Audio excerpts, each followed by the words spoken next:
Mga senior citizen nga nagirad og 70 ngadto sa 93 anyos giharanahan sa mga pulis sa Talisay City Atoll sa adlaw sa gugma. Ang report ni Femery Dumabok.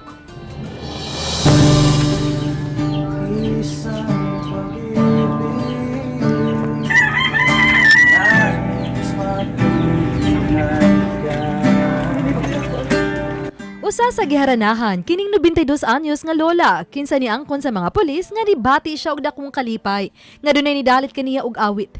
Sumapas iyang pagkabatanon wa gyud siya makasuway nga giharanahan.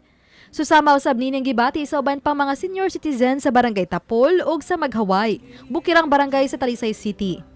Human sa harana imbis nga bulak og chocolates, mga kinilong bugal suguban pang goods ang gitunol ngadto kanila. Ang mga lola lakip sa grabing napiktuhan sa bagyong Odette. Siya lang gid isa nga nabilin for the last 30 years kaya ang iyang bana is nawala, namatay at the early age pa. So siya na lang. So muna atong ipa-feel og balik niya ang Valentine's para sa taon si Lula sa taon ma-feel niya nga na atong pulis pa gyud ang nagpahinumdum siya sa Samtang ubang mga pulis sa Talisay City nga nagpahigayon og checkpoint imbis nga manakop gahapon sa malapason nang hatag hinuon og bulak ug candies dili lang sa kababayin-an kundi lakip na ang kalalakin-an. Samtang sa dakbayan sa Mandawi nang harana og nang hatag usab og regalo ang Mandawi City Police.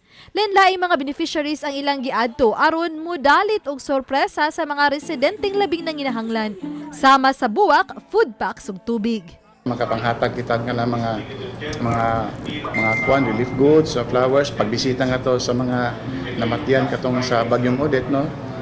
Kini tanan ang hamon ning gipaningkamutan para lang para bitaw ma-aware po ang mga maong biktima nga na kuan kitang tanan isip sa ka community, kita nagkwanta binatiay naminahalay.